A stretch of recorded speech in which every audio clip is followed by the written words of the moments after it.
Hi, this is Boki, and today I just wanted to do a video on some of my reading highlights of 2016. These are some of my favorite books, authors, different genres, whatever, just to, talk it out, see what I liked about my reading. Last year, I started my booktube channel in June, and I feel like it's really helped me to kind of solidify a lot of my thoughts about different books. It's also really helped me discover new books and really get invested in new genres. So I think it's been a really good year for me in reading. I think I've mentioned this before, but I kind of before that I was kind of in a rut where I was trying to read a lot of books that just didn't hit me in the right spot, and they were a lot of books with a lot of critical acclaim or with a lot of noise and hype about them, but that just weren't for me. And so I think kind of just the process of keeping track of what I'm reading and what I'm enjoying and what I'm not enjoying has helped me find a lot of new things that have enriched my reading life. So I just have a really short list here, but I don't know, maybe it'll turn into me talking a lot. Starting off, my favorite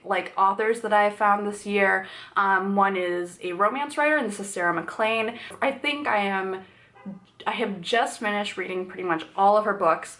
I really love them, even when they are weak for me. Even when I think they're not as good, I still really love them. MacLean usually writes Regency romances, and this was a genre of romance that I was not super into. I think it's pretty common. I just never got super into them, and I just love her stories. I think the way that she integrates the society and all of that kind of bullshit that comes with it into the romance stories is a lot of fun. There's a lot of hijinks, but not too much of that kind of bullshit.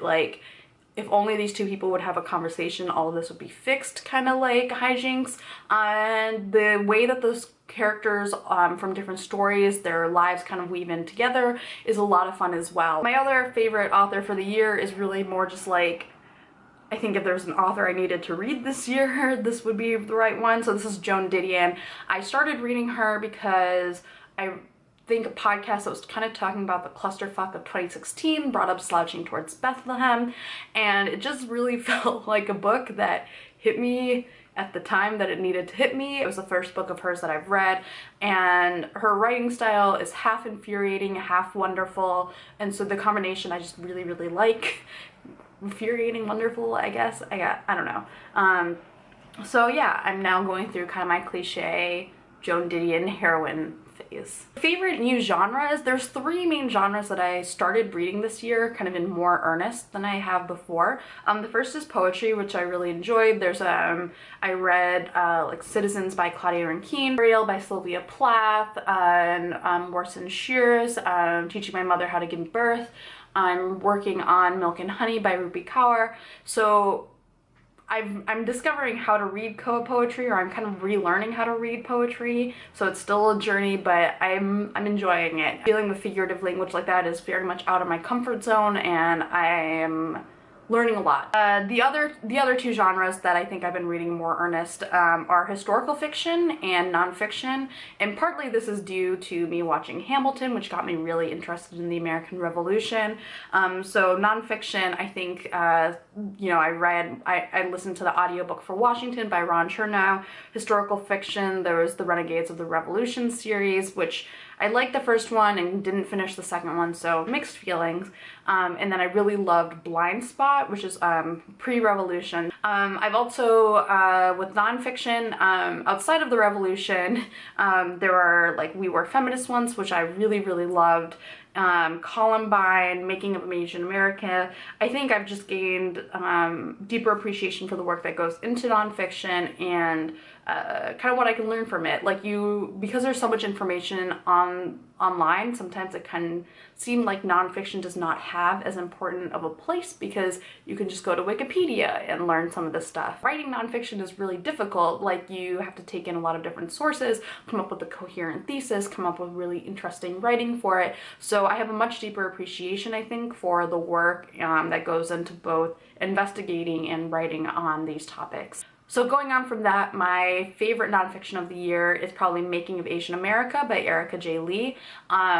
This was just an amazing book for me. It really kind of did a lot to put things in history, in my own life, things going on right now, like in the country, into a lot of context. So Making of Asian America is about basically the history of immigration from many different Asian countries into the US from over a long period of time, and it gave me a deep appreciation for a lot of the personal issues that people had, how it varied from, you know, different countries of origin, and how it relates to the history of those countries of origin, as well as a lot of the civil rights movements that have had to take place to kind of get me to a place where I feel like I have rights in this country.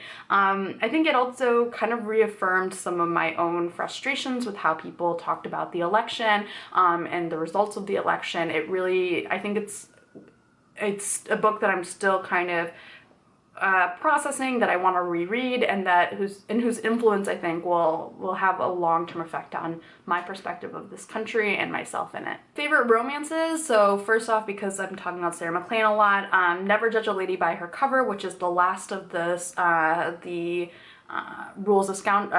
the Rules of Rogues book. It features a woman pretending to be a man, which I always love. It's just a lot of fun, and the way it wraps up a whole ton of stories that now that I've read the first series that she wrote, like just seeing how they all come together is just a ton of fun. The other one, which I will talk about soon in another romance rundown, is Earthbound by Genevieve Turner, and oh crap, the other author is blanking on me. I will write it on the side. Earthbound is part of this series called Fly Me to the Moon, which is kind of like an alternate universe version of the space race and the people involved with it, and it's just a very different setting than I'm used to. I think in any historical romance, it's set during like the 60s, features astronauts and scientists. And Earthbound is about two scientists who have all the emotional range that I have come to associate with scientists, and I don't know why. Like, I can't put my finger on what makes it so realistic to me, but I just loved it. Favorite sci-fi fantasy? This is A Crooked Kingdom by Leigh Bardugo. I really love this series. If you love heist stories, if you love magic stories, if you like heist mixed with magic stories, then this will be perfect. Favorite fiction? Probably Fingersmith by Sarah Waters, which I think I read that before I started my booktube channel, but it's a great book. If you've heard about it, if you've heard it hyped up, you might be questioning whether or not it's that great. I personally think it is. I found it very slow in the beginning, so I was kind of like, meh, I don't know if I can stick with this, but if you stick with it, I think it is so worth it. It is like your Dickensian, like, intrigue, but more exciting in my opinion. I just really enjoyed it. I watched the Korean adaptation, The Handmaiden, and that was great. It was a little bit different. They did change some things. It's also very explicit, so if you do decide to watch it, like, be prepared for it to being borderline. I don't know, I think it's past borderline pornographic, but it was very good. The movie is beautiful to watch, so I do recommend checking it out. Last, this is maybe a downturn, but it's also weirdly a positive one for me. So this is The Biggest Disappointment for me, and this is Eligible by Curtis Sittenfeld. This book is supposed to be a modern day retelling of Pride and Prejudice meets The Bachelor. It should have been perfect for me. Like, I heard about this book and I was like, I'm gonna love it. Like, it's reality TV, it's Pride and Prejudice retellings. These are like two of my jams, and it came together and it failed for me on both fronts. I was not super into it, but I just wanted to bring it up because this was the first review I ever did for BookTube. I think I filmed this review like 10 times, and each time I like was convinced it was like terrible.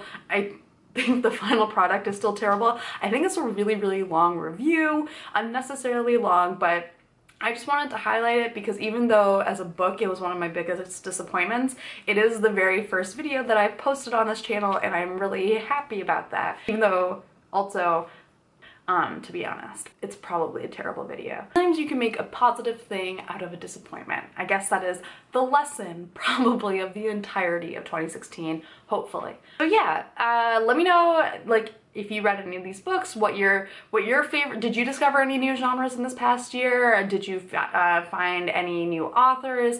Were there books that you were disappointed in but that actually ultimately did something good for you? Yeah, bye.